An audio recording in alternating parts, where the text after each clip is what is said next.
Bonjour tout le monde et bienvenue sur Kitchen. Aujourd'hui on se retrouve toujours pour le même format, une recette rapide avec des ingrédients simples que vraiment tout le monde peut faire et qui restent très convenables au niveau budget. On va faire des gnocchi à la puttanesca qui est une de mes sauces préférées pour les pâtes. J'aime aussi les pastas à la genovese, la fameuse sauce verte, mais ça je vous le réserve pour une autre vidéo. La sauce à la puttanesca, quant à elle, est une sauce qui est traditionnellement faite avec des capres, des olives et normalement des anchois. Mais dans cette vidéo, je vais vous donner ma petite astuce de toujours pour remplacer ce genre de produit dans cette sauce. Vous n'y verrez que du feu, d'autant plus qu'il s'agit d'une recette kids friendly. Vraiment, ça plaît à tout le monde. Donc en ce moment, quand on reçoit la famille, les cousins, les cousines, les amis, c'est bien de faire au plus simple. Donc tout de suite, c'est parti pour la liste des ingrédients. Pour les ingrédients, vous aurez besoin de vos pâtes préférées ou bien de gnocchi comme moi. Alors attention cependant avec les gnocchi, il faut bien lire les étiquettes parce que selon les marques et les sortes, vous avez des gnocchi où il y a de la crème, des œufs, du lait, de la poudre de lactose, etc. etc. Ceux-là, c'est les EcoChard que j'ai trouvé à grands frais et ils sont uniquement à base de farine de blé dur et de pommes de terre. On peut aussi facilement en trouver en grande surface, Intermarché, Carrefour, etc. Il faut juste bien regarder.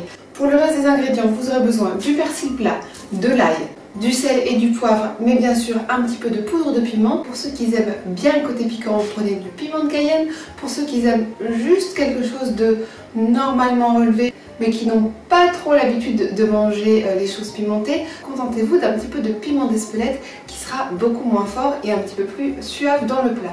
Ensuite, on aura besoin de capres. Vous pouvez prendre des capres au sel si vous en trouvez. Ici, je n'ai trouvé que des capres au vinaigre, mais ça ira très bien. Et bien sûr, on va prendre des olives noires. Ici, j'ai pris des olives grecques, mais vous pouvez prendre les olives de votre choix, sachant que bien sûr, plus elles sont goûteuses, plus votre plat aura du caractère. Donc le choix des olives est quand même assez important dans cette sauce.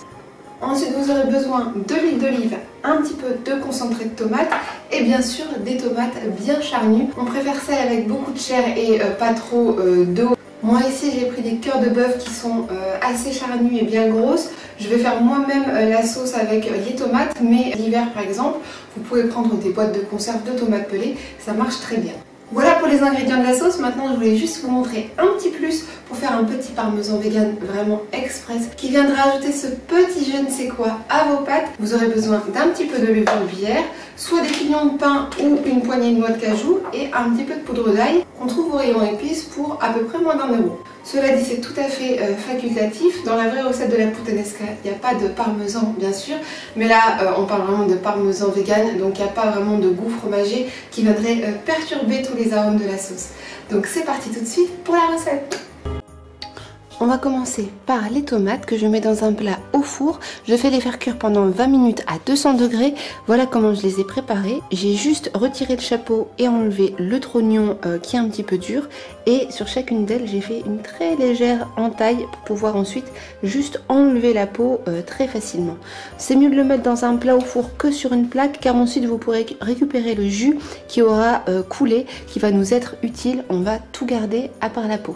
Quand la peau des tomates est bien fripée, on les sort du four et on les laisse refroidir pendant qu'on s'occupe de notre ail. En termes de quantité, je compte une gousse d'ail pour 2 tomates. Donc là, j'ai haché 4 grosses gousses d'ail. Maintenant, dans une poêle, on fait chauffer un peu d'huile d'olive. On fait revenir nos gousses d'ail. On garde vraiment un œil dessus et on fait ça à feu doux. On ne veut pas que l'ail devienne noir ou gris trop fort. Pendant ce temps-là, on peut enlever les peaux de nos tomates qui peuvent se toucher aux doigts sans être brûlées. Ça s'en va très facilement, il suffit de tirer doucement sur la peau. Normalement, dans les vrais puttanesca, c'est à ce moment-là, quand l'ail grille, qu'on vient mettre 2-3 anchois qu'on ne retrouvera pas vraiment dans la farce, mais qui vont fondre dans l'huile d'olive juste pour parfumer. Là, évidemment, comme c'est une recette vegan, on ne va pas mettre d'anchois, mais j'ai sorti mes fameuses petites paillettes d'algues, dont je vous ai déjà parlé dans plusieurs vidéos. Il y en a environ 2 cuillères, 2 bonnes petites cuillères. Et je vais les mettre en même temps, ce qui va donner un goût iodé, fumé et légèrement salé, et ce qui va rappeler ce petit côté mer. Ces petites paillettes sont des flocons dulcés, je les achète en magasin bio. Ce sachet a déjà 6 mois et il assaisonne vraiment beaucoup de mes préparations, autant vinaigrette que sauce. Même lorsque ça grille dans l'huile d'olive comme ça avec l'ail, on retrouve ce petit côté voilà, vraiment iodé, salé de la mer. Et c'est vraiment sympa de se retrouver ce petit fumet très semblable à celui qu'auraient des anchois qui grillent dans l'huile d'olive. Maintenant je vais venir disposer une à une les tomates que je viens de peler et qu'on a fait au four. Je précise que je fais assez de sauce pour qu'il y en ait au moins pour 5 personnes. Mais évidemment, si vous en êtes 2, vous pouvez en faire beaucoup moins. Je les concasse légèrement avec ma petite spatule en bois. Je rajoute à ce mélange 2 cuillères à soupe de concentré de tomates. Puis maintenant, je vais assaisonner ma sauce. Je mets d'abord du sel. Je mets aussi du poivre. Je mets un peu de piment d'Espelette pour que ça reste soft. Et je mets l'équivalent de 2 petits carreaux de sucre pour contrer un peu l'acidité de la tomate. Puis j'ajoute mes capres, environ 2 cuillères à café, et mes olives, une demi-poignée. En la réalisant avec des tomates fraîches, cette sauce prend un tout petit peu plus de temps à cuisiner parce qu'il faut faire réduire la sauce. Maintenant que tous les ingrédients sont mis, il faut simplement la laisser mijoter doucement pendant environ une vingtaine de minutes. Elle va perdre un petit peu de liquide et elle va surtout se gorger de tous les arômes qu'on vient d'y mettre. Pendant que la sauce mijote, on peut par exemple faire notre petit parmesan végétal. Ce qui est sympa, c'est de mélanger plusieurs types de noix, mais on peut aussi le faire uniquement avec de noix de cajou. Moi je pense que vous pouvez faire vos petits arrangements, ça dépend aussi ce qu'on a sous la main et ce qu'on a aussi comme budget. Aujourd'hui, j'ai décidé de mettre 80 g de pignons de pain. Je les achète pas souvent, mais j'adore tellement leur goût. Je vais les mixer avec 50 g de noix de cajou crues. Donc ça nous fait 130 g de noix, mais on peut mettre aussi des amandes blanches, on peut mettre des noix de Grenoble, ce que vous aimez comme type de noix. Et ensuite je vais mettre 20 g de levure maltée. Maintenant on met une petite cuillère à café de poudre d'ail, on peut aussi mettre de la poudre d'oignon si on aime ça, et une petite cuillère à café de sel. On mixe le tout assez grossièrement pour donner une espèce de petite poudre et je vous assure que ça rend délicieux n'importe quel plat de pâtes, même le plus basique. Vous devriez obtenir comme consistance cette poudre fine, légèrement salée et totalement addictive qui va vraiment sur tout, risotto, pâtes et qui se conserve très très bien dans un petit bocal. Quand la sauce est prête, vous devriez voir que votre sauce a quasiment réduit de moitié et que les morceaux de tomates sont complètement fondus. Là, on a vraiment une super consistance, on va donc la réserver. Maintenant, on fait chauffer une grande marmite d'eau pour faire cuire nos gnocchis. Donc, le ratio, c'est toujours 1 litre d'eau pour 100 g de pâte et 10 g de sel. Vous pouvez mettre un petit peu moins de sel, mais quoi qu'il arrive, il faut toujours un grand volume d'eau. Pour les gnocchis, je vous conseille de garder l'eau au stade de frémissement parce que ces petites choses supportent assez mal les gros bouillons. Pour ce qui est du temps, c'est assez simple. Quand les gnocchis remontent, c'est qu'ils sont cuits.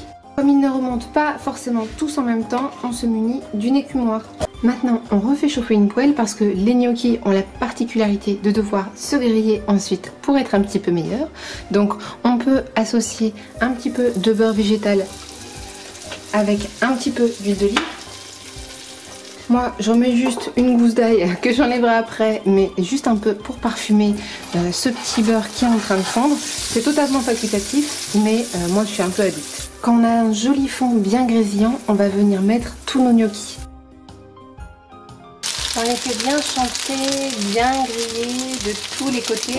Maintenant voici comment par exemple vous pouvez servir vos gnocchis. On commence par mettre un petit peu de sauce au centre de l'assiette.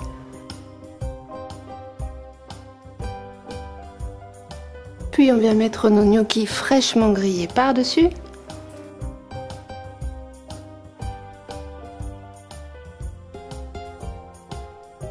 Ensuite on vient mettre notre persil fraîchement haché.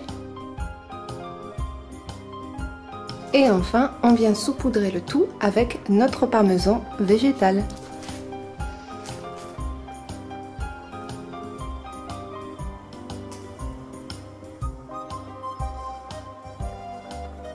Et voici un fabuleux plat qui plaira aux petits comme aux grands, je vous l'assure.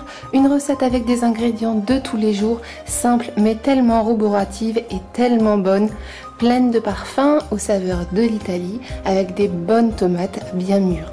J'espère que vous allez essayer cette recette, je suis sûre que vous allez l'adopter. N'hésitez pas à me dire vos impressions dans la barre des commentaires. Et on se dit à bientôt pour d'autres aventures culinaires. Salut!